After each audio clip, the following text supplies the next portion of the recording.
Hi, I'm John, and this is N-Scale Friday. We have a couple models from Atlas to take a look at today. They're sitting on the workbench now, so let's get over and take a look.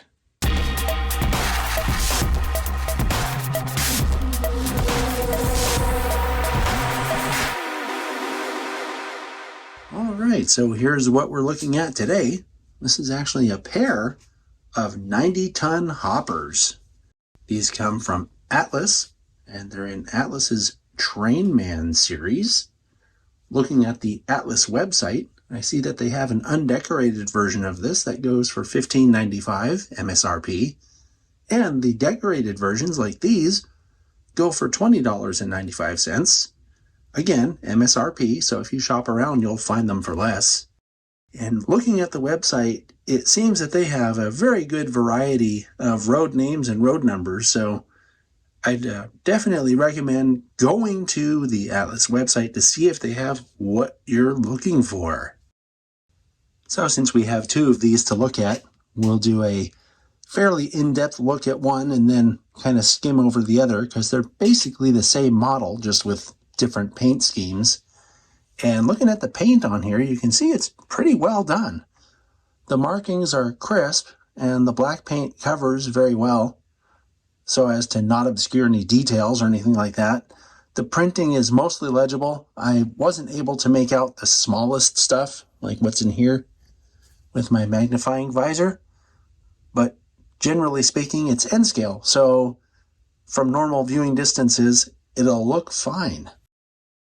We'll take a look at the brake end next, and you can see that it does in fact have a separately applied brake wheel. It does in fact have a knuckle coupler. We'll take a brief look at the other side of the car, and you can see, especially down here, that this writing is pretty legible. You can see build dates and everything. Looks really good. And now here's a look at the A end, which has the same kind of molded detail that we saw on the brake end, but of course it's not the brake end, so we don't have the brake wheel detail here. So here's a look from the top, looking down at the coal load. The coal load actually is really good looking on this model. And now I'll look at the bottom of the car. You can see that the discharge gate detail is pretty good. And while we're looking, I will point out that these are in fact truck mounted knuckle couplers and not body mounted.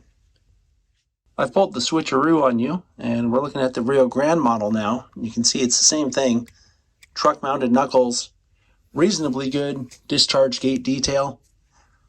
If I had to guess, I wouldn't guess that this was from the Trainman series, just based on the level of detail. In any case, it looks really good to me from this angle. I mentioned before that the coal load is in fact removable, and as you can see, I did take the load out of this car, and since it's out, I'll show you. You might want to run the cars with the load attached, because if you don't, now you can see the weight in the car. And frankly, that's a good thing to have. I don't know if it's a great thing to be able to see, but it is a good thing to have, because cars that are weighted more accurately track better on layouts. So anyway, I just thought I'd mention that to you, and I'll put the load back in. And like I said, we're going to briefly go around this car as well. You can see that the writing and markings on this one are also really good. I'm not noticing any gapping or anything like that. And this one also has very legible writing down here and also down here. It doesn't have the tiny writing like we saw in that little box on the right side of the other one we were looking at a minute ago. Once again, here's the A end of this model. Molded ladder detail. I think it looks pretty good.